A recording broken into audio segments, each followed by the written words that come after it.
Hi and welcome to the daily reading for the 14th of August today.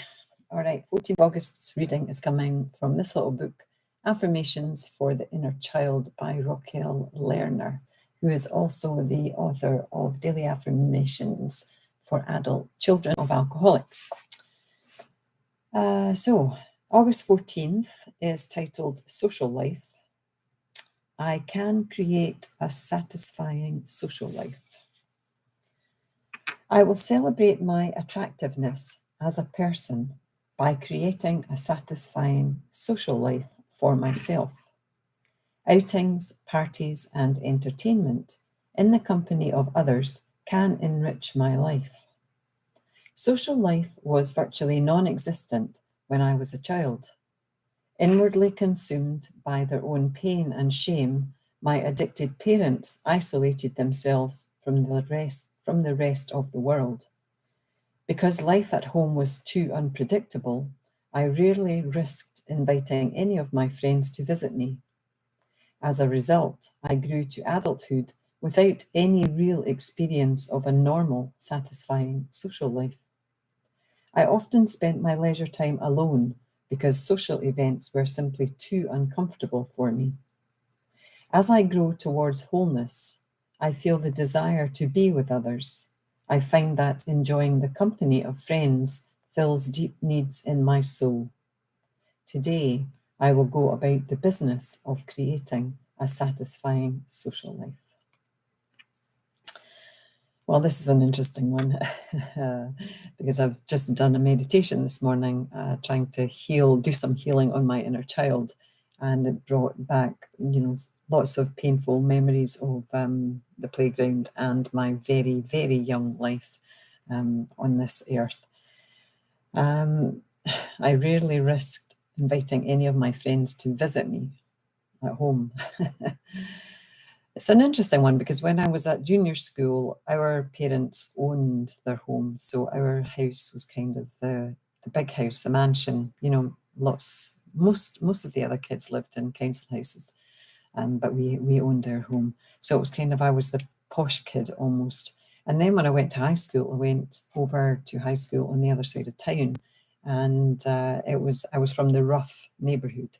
So I was definitely not the posh one there. I was kind of the, oh gosh, what's the word? I want to use the word schemy, but I wasn't quite as schemy, which is a horrible word, but it was just a reference to someone who lived in a scheme, which tended to be the poorer areas. Anyway, I was from a rough neighborhood, and so it was a totally different label that I was given at high school. And neither of the labels were me, really. It's very interesting. So my social life, I've not, when I was a child, I didn't really have a social life. Not as a young child. I was bullied at primary school, and I very much spent a lot of time by myself.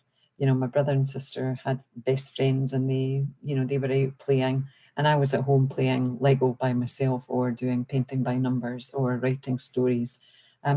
And for the most part, I enjoyed that. I am quite, I love my own company.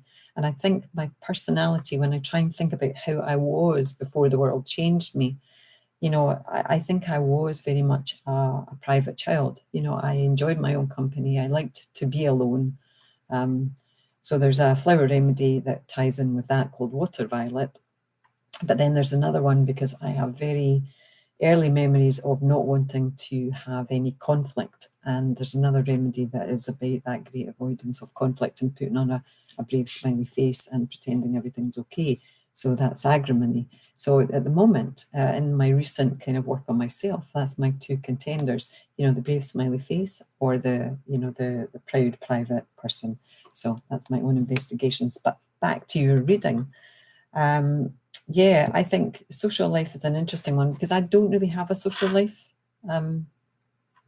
out with the family, out with my husband, myself. And again, for the most part, that suits me. I've chosen to do that. Apart from one membership group one networking group I'm a member of, I don't have friends in Canada. I just don't. I haven't gone out and made any. I think because I I don't, for the most part, feel I need any because I have so many in Scotland. And when my need is greatest, I reach out to them, and they're all, they are there, even though it's not a physical hug. I had a great conversation with one of my friends yesterday, and it lifted me so high, because she understood, because we've gone through a lot of the same things, in our kind of adult years.